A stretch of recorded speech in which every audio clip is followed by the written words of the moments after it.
Mura at mga buhay pa nga ang mga lamang dagat dito sa may barangay Abuyog. Kaya dito kami namili ng mga kakailanganin namin sa pagluluto. Dahil sa may outing nga kami, kaya namili na kami ng mga kasangkapan namin na gagamitin namin sa pagluluto ngayon. Marami nga mapagpipilian dito na iba't ibang klase ng mga seafood. Katulad nga nitong mga alupihang dagat na mga buhay pa. Huwag mo mga pati mga madasuli na kalong kayo. Mahirap pagkadali ni Uyog.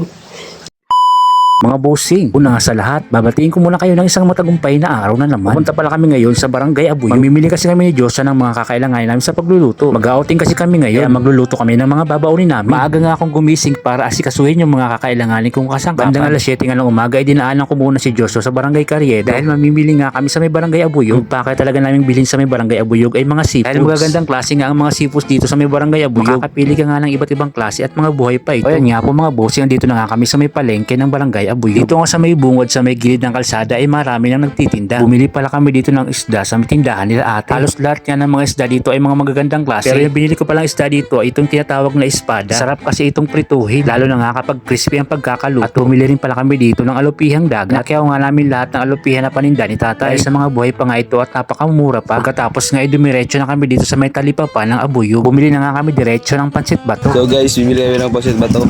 Pansit lang pala ang binili namin dito sa may tindahan nila ate. Sabi ko nga kay Joshua ay nakalimutan namin bumili ng hipon. Kaya bumalik ulit kami dito sa binilihan namin ng isda kanina. Isang katalo nga lang hipon ang binili ko dito. Ang sunod nga namin binili ay pechay na panghalo para sa pansit. Nung matapos na nga kaming mamili, dumiretso na nga kami ni Joshua sa may food house para magluto. Medyo marami-rami rin kasi ang lulutuin namin para sa babaonin namin. Pagdating nga namin dito sa may food house ay biniyak na ni Joshua yung mga nyo. At pagkatapos ay nilinisan ko na itong mga alupihang dagat. At sumunod nga ay pakukuloan ko muna ito. Halos lagpas 3 kilo rin po yan mga bossing. At ito na pala yung mga pinakudkud kong nyug. Bali aasikasuhin ko na nga ito at pipigaan. 5 pirasong nyug pala itong pinakudkud ko kaya medyo marami-rami po mga bossing. Pagkapiga ko pala ng mga nyug ay naglagay na kaagad ako dito sa may palawan. Yung palawan pala ito yung kinuha namin sa may barangay Santa Ana. Bali isa nga ito sa mga putahe na babaunin namin sa pag-outing namin. Galon nga rin po itong amimiti or alupihan dagat nga kung tawagin sa Tagalog. Nilagyan ko na nga ng dahon ng pandan itong ginataang palawan. Dito naman sa kabila ay nagluto na ako nitong alupihang dagat.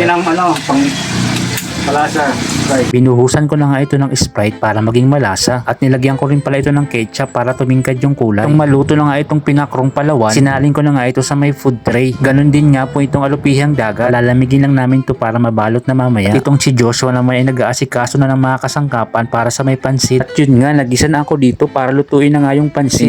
Mekos ko nga lang to ng kaunti. Nung kumulo na yung tubig ay binuhos ko na yung pansit. At haluin lang natin to ng kaunti. Pagkatapos nga ay luto na rin itong pansit bato. Bali ito na nga po mga bossing yung mga nailuto ko. At ang susunod nga ay nagpakulo na ako nitong gata kasi nga lulutuin ko na nga po mga bossing yung malunggay. Bali ang panghalo ko nga po dito yung hipon na binili natin kanina. Yan po inilagay ko na yung hipon at sinunod ko na itong kalunggay. Mekos lang natin to ng kaunti kasi mabilis lamang tong maluto. O diba ang bilis lang? Kaya ilalagay ko na nga itong kakang gata para mas lalong ang sumarap itong gulay na malunggay natin mga bossing. At sa wakas nga ay nailuto na namin lahat. Kaya maya nga lang ay dumating na nga itong si Ninyo. Tinulungan na nga kami sa pag-aasikaso dito. Bali siya na nga ang nagbalot itong mga nailuto namin. At dahil sa luto na nga itong malunggay, inilagay ko na nga ito sa food tray. Itong si Ninyo naman ay nag-aasikaso na para sa sausawan ng isda. At dahil tapos na kami sa pagluluto, nakaya na nga namin sa motor yung mga nailuto namin para makaalis na kami at makapunta na kami sa paliguan. Ano yan mga bossing, abangan nyo ang karugtong nitong video. Maraming salamat.